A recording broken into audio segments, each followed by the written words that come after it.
leaking humidifier.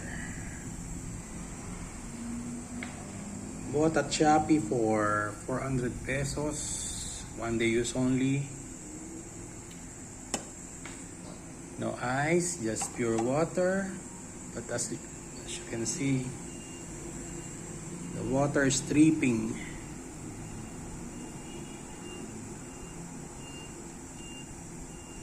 Very fast.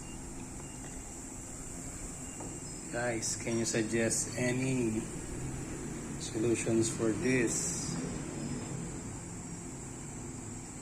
But the fan is working fine.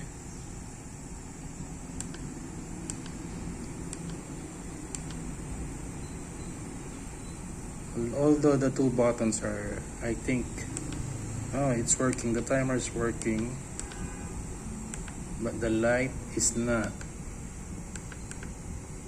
It's not working.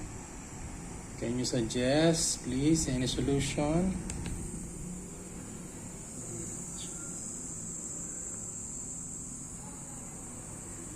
Thank you for watching. Bye.